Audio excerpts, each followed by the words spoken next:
வணக்கம் நேயர்களே, இன்னைக்கு சண்டே ஸ்பெஷல்னால சண்டே காலையில் பிரேக்ஃபாஸ்ட் மாதிரி சவ்வரிசி ஊத்தாப்பம் செஞ்சு காமிக்க போகிறேன். நேயர்களே, இந்த வீடியோ பார்க்கறதுக்கு முன்னாடி ஆண்டிக்கு ஒரு சப்ஸ்கிரைப் பண்ணிட்டு வீடியோக்குள்ளே போமா வாங்க.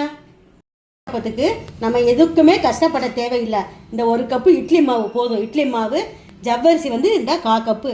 இது முழு ஜவ்வரிசி ஊற வச்சுருக்கேன். மாவு ஜவ்வரிசி இதை அரைச்சி வச்சுருக்கேன். வீடியோக்காண்டி தனித்தனியாக காமிக்கேன். இதை அரைச்சி வச்சுருக்கேன். பச்சை மிளகாய், வெங்காயம், துருவுன கருவேப்பிலை. அடுத்து கடுகை போட்டிருக்கேன்.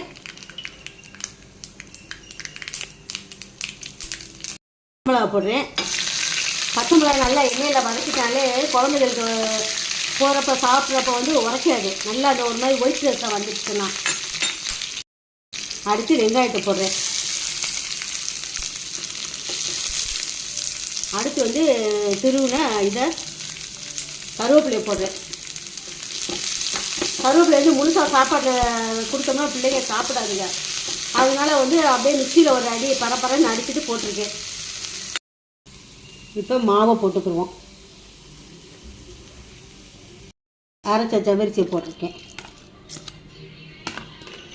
அடுத்து வெங்காயம் தாளித்தது எல்லாத்தையும் ஒரு கிண்டு கிண்டிடுவோம். அதுக்கு கொஞ்சோண்டு தண்ணி ஊற்றிக்கிடுவோம். நம்ம இட்லி மாவு பதத்துக்கு இருந்தால் போதும்.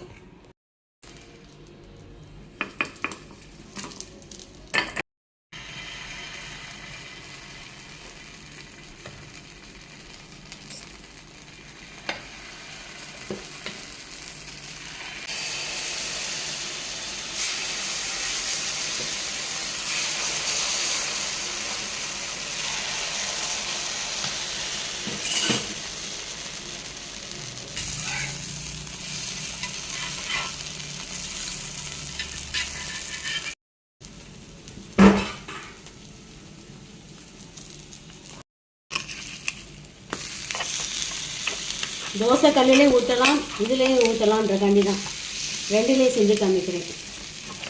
இதில் கொஞ்சம் இந்த ஷேப்பாக வரும். இந்த கேக்கு மாதிரி வரும். இந்த அப்படிங்களா, இந்த வரி வரியாக இந்த கோடு ஒன்று பார்த்தீங்களா, பிள்ளைகளுக்கு ஒரு அட்ராக்ஷன்.